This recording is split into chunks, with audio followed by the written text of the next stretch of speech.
बहुत कीमती सी चीज आपको दे रहे हैं गुरु पूर्णिमा के अवसर पर। बहुत कीमती सी चीज दे रहे हैं। प्रैक्टिकल जरूर करना कि सियोर वाला महाराज झूठ तो नहीं बोल दिया। बहुत कीमती सी चीज है, पर हर जगह पर उसको प्रयोग मत करना।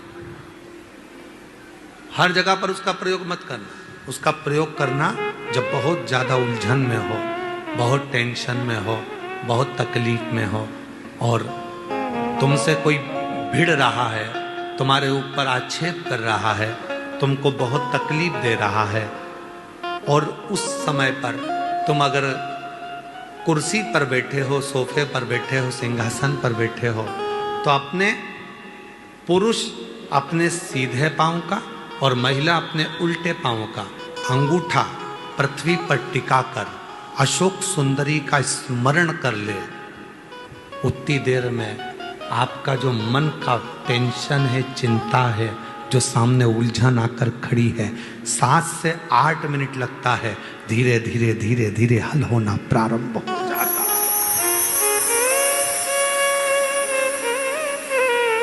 मां त्रिपुरा सुंदरी जब माता सुख सुंदरी के स्वरूप का दर्शन करी, मां त्रिपुरा सुंदरी जब मां सुख सुंदरी के स्वरूप का दर्शन करी, विद्या महाविद्या माता त्रिपुरा सुंदरी स्वरूप का दर्शन कर रही, अशोक सुंदरी। और किस समय पर दर्शन करा? जब मां पार्वती की गोद में माता अशोक सुंदरी बैठी हुई थी। और माता पार्वती जी की गोद में जब अशोक सुंदरी बैठी हुई थी और त्रिपुरा सुंदरी को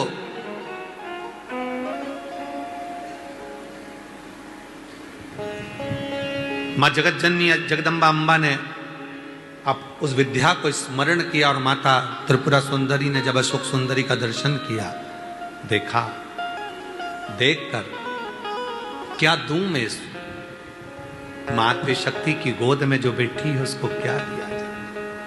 त्रिपुरा सुंदरी जी कहती हैं कि हे देवी अशोक सुंदरी, तुम मेरे त्रिपुरारी की पुत्री हो और मैं त्रिपुरा सुंदरी मेरे त्रिपुरारी का स्मरण कर कर कहती हूं, संसार का कोई मनुष्य जब अपने पैर के अंगूठे को भूमि पर स्पर्श करेगा, उस समय पर पंजा एड़ी सब ऊपर होता है, अंगूठा केवल थोड़ा सा अंगूठा पांव का स्पर्श होता है।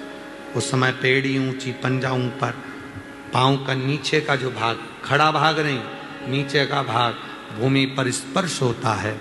और उस समय पर जो अशोक सुंदरी तुम्हारे नाम का स्मरण करेगा और जो उस स्मरण में पाएगा, त्रिपुरा सुंदरी कहती है मैं स्वयं त्रिपुरा सुंदरी उसकी उलझनों को समाप्त कर कर उसके जीवन को खुशियों से भर। ये त्रिपुरा कह रही है, ये विद्या कह रही है, मां त्रिपुरा सुंदरी।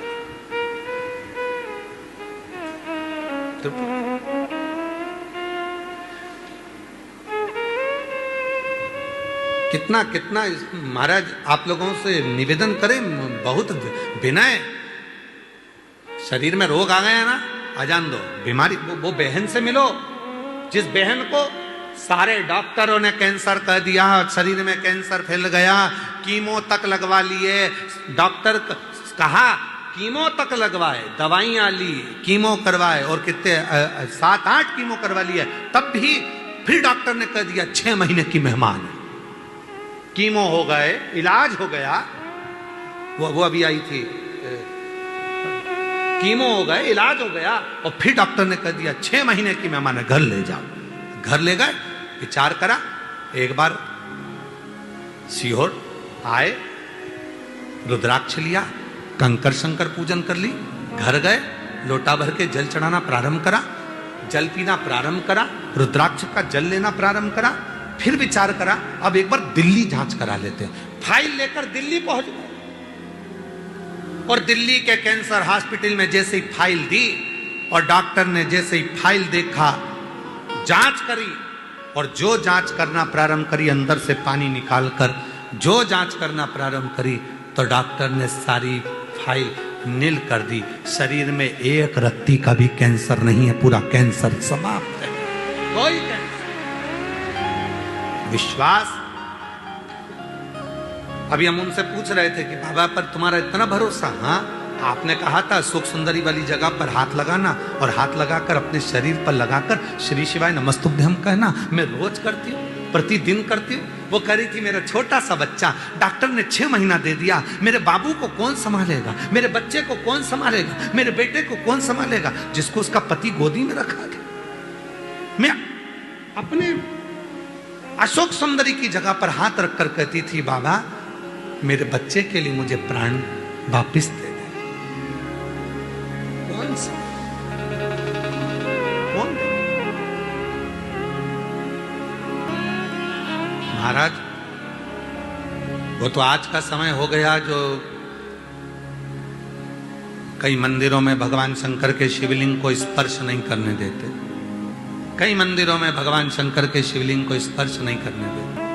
शिव पुराण की कथा कहती है जब स्त्री हो, पुरुष हो, बेटी हो, बेटा हो, स्वस्थ हो, बीमार हो, पशु हो, पक्षी हो, जानवर हो, चाहे जलचर हो, चाहे थलचर हो, चाहे वायुचर हो, जब किसी शिवलिंग का स्पर्श करते हैं और याद करते हैं उसी समय से संकट कटना प्रारंभ हो जाता है।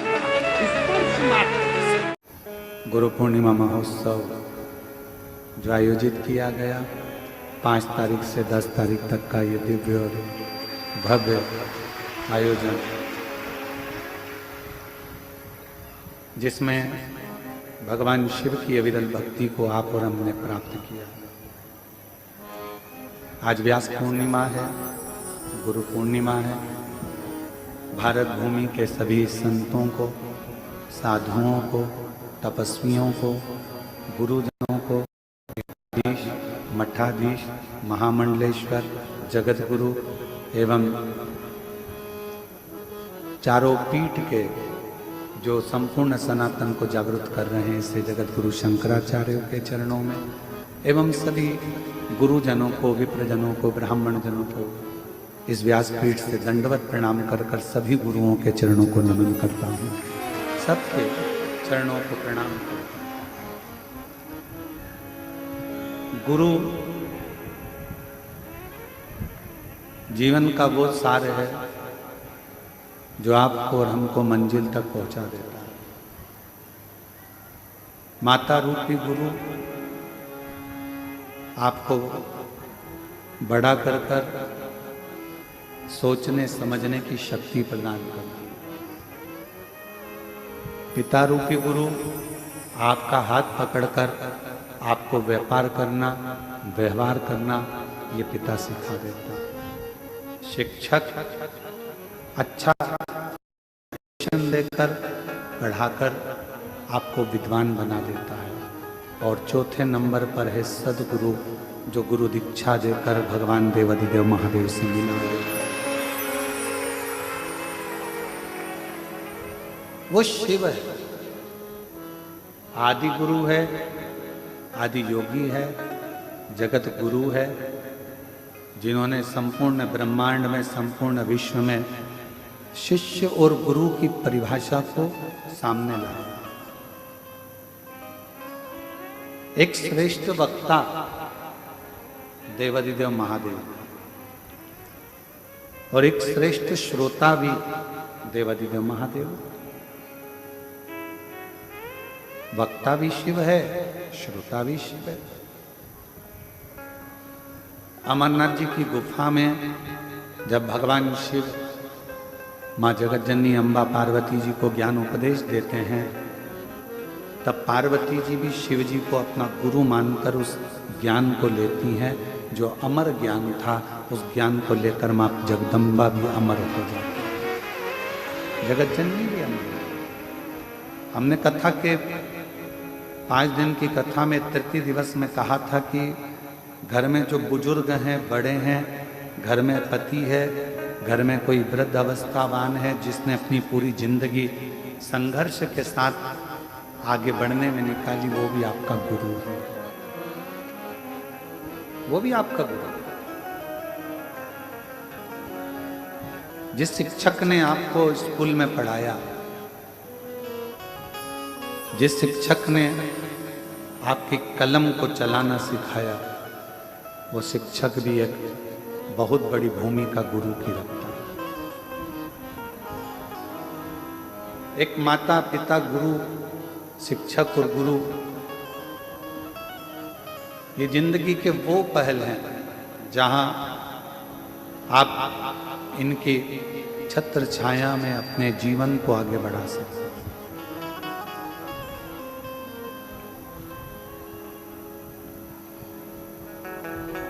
और बचपन खेल में खोया, जवानी नींद भर सोया, बुढ़ापा देख कर रोया, सिराने मौत हंसती है। हमारा बचपन, दुनिया कहती है कि माता की गोद में निकला, पर माता के संस्कारों में हमारा बचपन निकला। दुनिया के लोग कहते हैं कि जवानी भोग और विलास में निकाली, परंतु हमारी जो कर्मठ शिव का भक्त होता है, जो संस्कारों में डूबा हुआ होता है, उसकी जवानी अवस्था भी अपने पिता के बतलाए मार्ग पर निकलती है।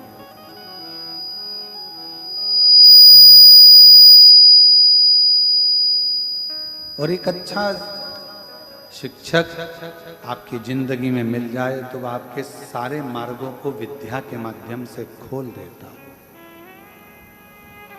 और फिर चौथी अवस्था में जो बुढ़ापा है, उस बुढ़ापे में सब साथ छोड़ देता। कौन देगा साथ? जिन बच्चों को हमने पाल पोस कर बड़ा करा, उन बच्चों के पास भी हमारे पास बैठने का समय नहीं है। जिन बेटियों को हमने पाल पोस कर बड़ा करा, उन बेटियों के पास में भी हमारे पास बैठने का समय नहीं।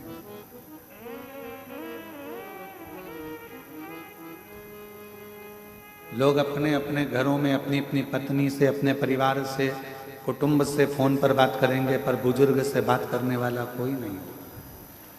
तब उस जगह पर जब आपकी वृद्ध अवस्था आएगी, तब चौथे नंबर का जो गुरु होता है, जिसने आपको परमात्मा से जोड़ा होता है, जिसने आपको वेद पुराण से जोड़ा होता है, जिसने आपको शिव महापुराण से, भागवत पुराण से, रामायण से, गीता से जोड़ा हुआ होता है, वो सतगुरु आपके बुढ़ापे में आपको मंत्र के बल से इतनी शांति प्रदान कर देता है कि संसार के लोगों की नहीं, फिर परमात्मा की ही स्मरण। फिर संसार के लोगों का स्मरण नहीं आएगा, फिर स्मरण आएगा तो परमात्मा का।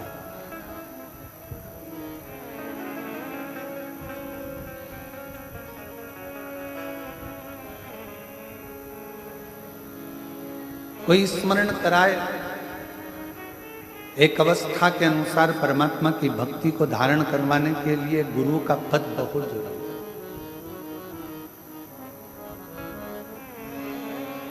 और फिर निवेदन करेंगे, आज गुरु पूर्णिमा है, आप लोग टीवी के माध्यम से आज व्यास पूर्णिमा, गुरु पूर्णिमा महोत्सव में मना रहे हो।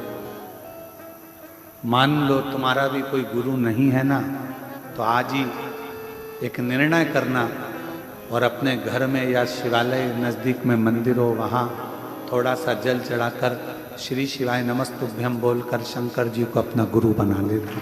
शिव को और भगवान देवादिदेव महादेव को जब हमने अपना गुरु बना लिया, तो हमारा ये जन्म और वो जन्म, जितने भी जन्म अगर मान लो कहीं होता है, कभी कभी हो सकता है कि कर्म भोग के कारण फिर हमारा जन्म हो जाए, परंतु आप चिंता मत करो, आपका दूसरा जन्म नहीं होने वाला, क्योंकि आपने शिव महापुराण की कथा बहुत सुनी है। तो हम आपके लिए तो नहीं, परंतु हो किसी के लिए कि भाई ये जन्म वो जन्म, ना जाने कितने कितने जन्म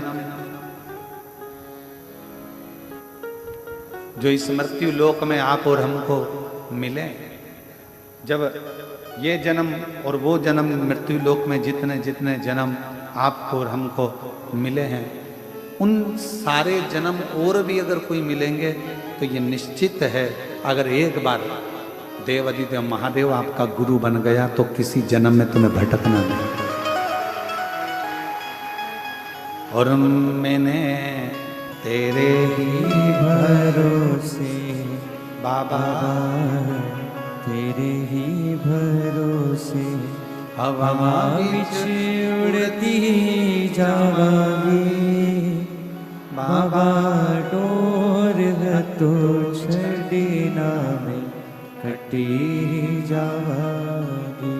भोले मैं तेरी पतन शंभू, मैं तेरी पतन हवा विच उड़ती जावांगी बाबा, डोर तो छड़ी ना में कटी जावांगी। शिव गुरु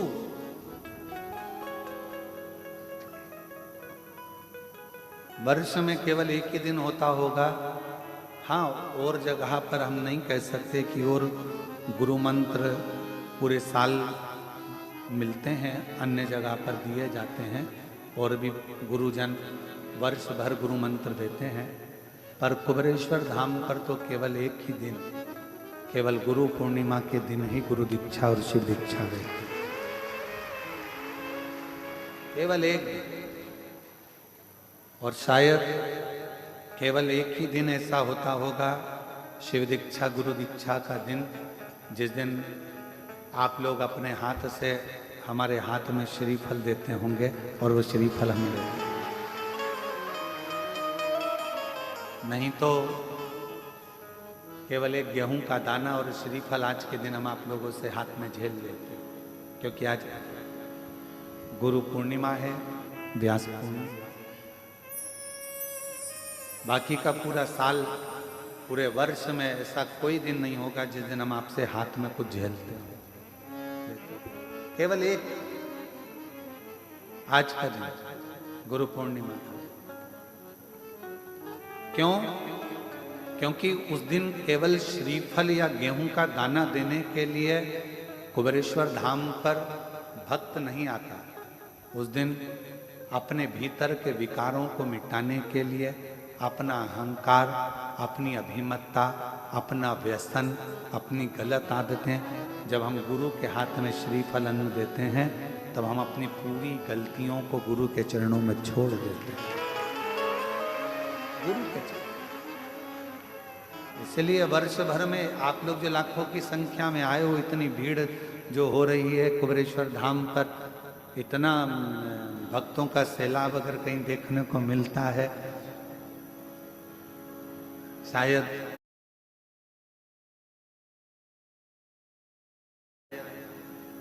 आप भी सोचते होंगे कि और भी जगह पर गुरु दीक्षा ली जा सकती है, पर कुबेरेश्वर धाम पर इतनी लंबी लाइन केवल गुरु मंत्र लेने के लिए, जो कि 3-3, 4-4, 5-5 घंटा, बल्कि हमारे हिसाब से तो सुबह से लेकर 10 बजे तक भी आप लोग लाइन में लगे हो, तो लगभग 5-5, 6-6 घंटे लाइन में लग आप लोगों ने गुरु दीक्षा ली। इतनी लंबी लंबी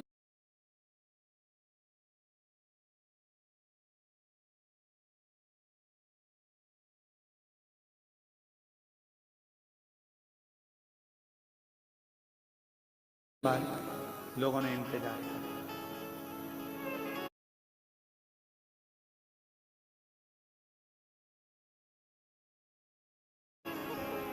और ईश्वर को पाना और गुरु को पाना कोई सरल नहीं है। जब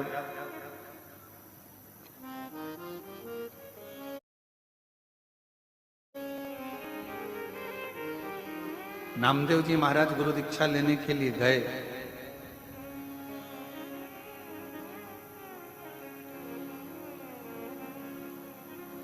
विशोबा थिएटर जी ने कहा, इतना भीड़ लगा हुआ है, गुरु दीक्षा लेने आए हैं, इनकी थोड़ी परीक्षा तो होना चाहिए। देव एक एक धर कर सबको नामदेव जी ने कहा हम यहाँ गुरु मंत्र लेने आए हैं, यहाँ हम कुछ मारा भी खाने थोड़ी ना आए, हम तो गुरु दीक्षा लेने के लिए आए। और फिर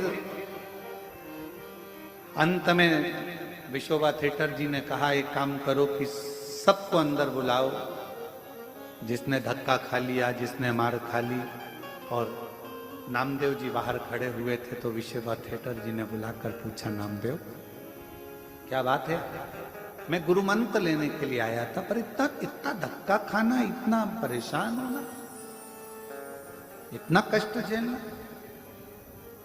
विशोबा थिएटर जी ने कहा, नामदेव जो गुरु के दरवाजे पर एक बार धक्का खा लेता है फिर वो दुनिया के धक्के कभी नहीं खाता।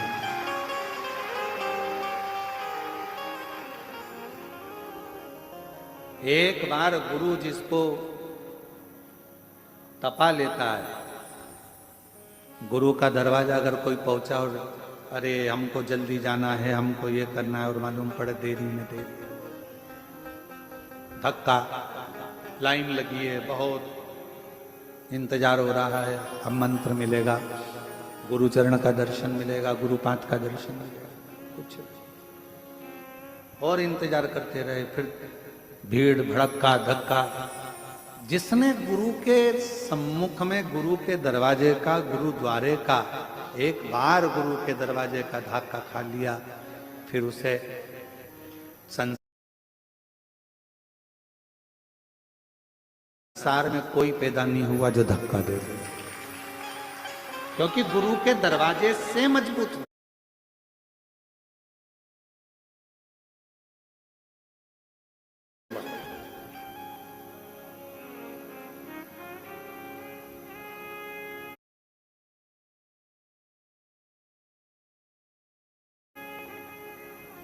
जो ब्राह्मण बच्चे गुरुकुल में पढ़ते हैं उनको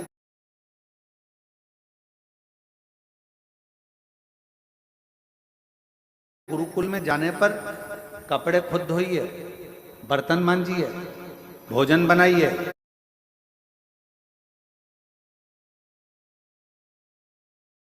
सेवा करिए, झाड़ू लगाइए, पौधा लगाइए, वृक्षों में पानी दीजिए, सबके कपड़ों की घड़ी बनाइए, जाओ सेवा पर सेवा, सेवा पर सेवा। शिष्य से, ब्राह्मण बच्चों से जो गुरुकुल में रहते हैं उनसे गुरुजी करवाते। क्यों? क्योंकि गुरु के दरवाजे पर आया है तो थोड़ा धक्का खा लेगा। गुरु के दरवाजे पर आकर अगर मेहनत कर ली है, गुरु के दरवाजे पर आकर अगर सेवा कर ली है, तो निश्चित है कि ये दुनिया में बहुत आगे बढ़ जाएगा। इसको कोई रोकने वाला नहीं, इसको कोई रोकेगा नहीं, ये निश्चित।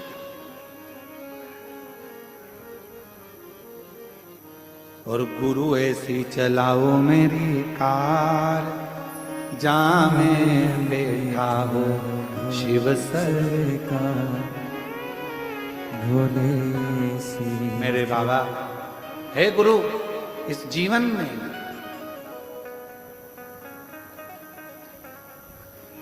और इस गाड़ी के चार हैं पाए, इस गाड़ी के सारे धर्म, अर्थ, काम और मोक्ष के ये चार चक्के हैं।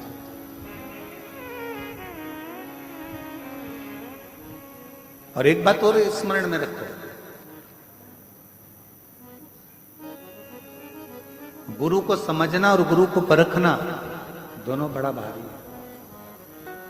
दुर्वासा बाबा पहुंच गए द्वारकाधीश के दरवाजे पर, आवाज लगाई, मुझे कोई मेहमान रख लो, मुझे कोई गुरु मेहमान रखो, मुझे अपने घर में अतिथि रखो। सूचना मिली द्वारकाधीश को कि गुरुजी आए, दुर्वासा ऋषि आए, और हमारे द्वारकापुरी में आवाज लगा रहे हैं कि गुरु मनाओ, मेहमान रखो, मेहमान रखो, मेहमान रखो, मुझे अपने घर में कोई मुझे मेहमान बना लो, कोई मुझे अतिथि बना लो, और कोई गुरुजी कोई अपने घर में बुलाने को तैयार नहीं। क्यों? क्योंकि दुर्वासा बाबा को क्रोध बहुत आता था, और क्रोध आता था तो वो श्राप दे देते थे। अब सूचना मिली द्वारकाधीश के पास में कि दुर्वासा ऋषि आए हैं और वो कह रहे हैं कि मेरे को कोई अतिथि रख लो, मेहमान रख लो। द्वारकाधीश राजा भगवान कृष्ण ने हाथ जोड़कर मन में विचार करा,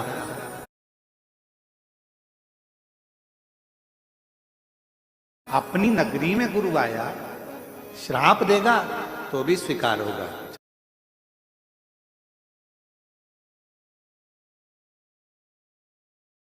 चलो चलकर बनाते हैं। पहुंचे, प्रणाम किया, हाथ जोड़ा, नमन किया। आप हमारे अतिथि बन जाओ, आप हमारे मेहमान बन जाओ। दुर्वासा जी ने कहा तुम मुझे मेहमान तो बना रहे हो, पर मेरी बात मानना पड़ेगी, हम तुम्हारी बात मानेंगे। चलो मानो मेहमान। तुम मुझे जानते हो ना, मेरे को क्या पसंद है क्या, हम सब जानते हैं, आप चलो मेहमान बनो। दुर्वासा बाबा मेहमान बन गए। दुर्वासा ऋषि कभी तो रसगुल्ला खाने को मांगे, कभी गुलाब जामुन मांगे। द्वारकाधीश बाबा ने अपनी नगरी में भंडारियों को सूचना कर दी कि जब तक दुर्वासा ऋषि द्वारका में रहें तब तक 56 तरह का भोजन बनाकर तैयार रखें। इसलिए द्वारकापुरी में आज भी 56 तरह का भोजन प्रतिदिन बाबा की उस अविरल धारा में बनता रहता है और 56 भोग द्वारकानाथ को लगता है। और मैं द्वारकाधीश के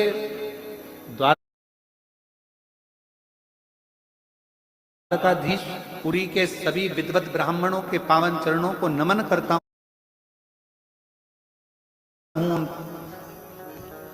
पुजारियों को नमन करता हूं, पंडाओं को नमन करता हूं जो द्वारकाधीश की सेवा में, दाऊ दादा की सेवा में दिन रात लगे रहते हैं और प्रतिदिन बाबा द्वारकानाथ को 56 भोग लगाते रहते हैं। ऐसे ब्राह्मणों को, ऐसे पंडाओं को, ऐसे द्वारकाधीश के पुजारियों को, ऐसे पंडाओं को नमन करता। अब द्वारकानाथ जी, दुर्वासा बाबा जिस कुटिया में रहते थे उसमें उन्होंने आग लगा दी। आग लगाने वाला कोई दूसरा नहीं था, दुर्वासा ऋषि। पूरे नगरी में बात हो गई, दुर्वासा जी की कुटिया जल गई, कुटिया जल गई। सबने पानी लाए डाले, द्वारकाधीश आकर खड़े हो गए। भगवान द्वारकानाथ ने कहा आग कैसे लगी?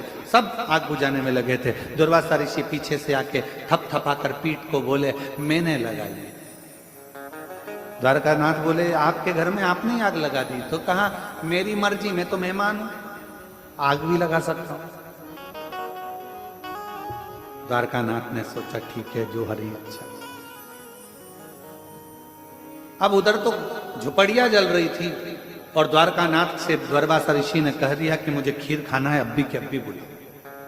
ये आवाज लगाई द्वारकानाथ ने, रुक्मणी जी खीर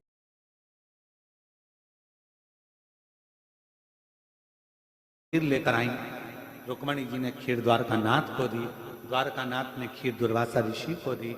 दुर्वासा बाबा ने खीर आदि भगवान कृष्ण के ऊपर फेंक दिया कटोरा।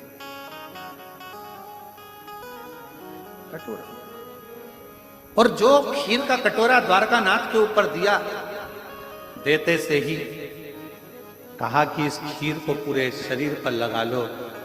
द्वारकाधीश ने पूरे शरीर पर खीर लगा ली। रुक्मणी जी को हंसी आ गई, ऐसा मेहमान किस काम का जिसने तुम्हारी ही दशा बिगाड़ दी। दुर्वासा बाबा को क्रोध आ गया और द्वारकानाथ जी से कहा आज मैं रथ पे बैठकर पूरी द्वारका घूमने के लिए जाऊंगा, पर रथ में कोई घोड़ा और घोड़ी नहीं लगेंगे, रथ को खींचने के लिए रुक्मणी लगेगी। ये हंसी है ना, इस रुक्मणी को रथ खींचने के लिए लगाना पड़ेगा। माता रुक्मणी जी को रथ खींचने के लिए लगाया गया। भगवान द्वारकानाथ पीछे पीछे चल रहे थे। दुर्वासा बाबा हाथ में चाबुक लेकर रथ पर चल रहे थे। थोड़ी दूर रुक्मणी से रथ खींचते बना, फिर आखिरी में रुक्मणी जी चक्कर खाकर नीचे गिर गईं। जल का छींटा देकर उठाया और उठाकर दुर्वासा ऋषि ने कहा द्वारकानाथ, इन रुक्मणी जी ने मेरी हंसी उड़ाई है, इनको तुम्हें द्वारका से त्यागना पड़ा। आज भी द्वारकापुरी में रुक्मणी जी का मंदिर द्वारकाधीश के मंदिर से कोसों दूर है। अगर आप लोग गए होंगे द्वारकानाथ कभी द्वारकाधीश दर्शन करने के लिए, तो आपने दर्शन किया हो। और भगवान दुर्वासा ऋषि ने कहा कि मैंने तुझे खीर खाकर तुम्हारे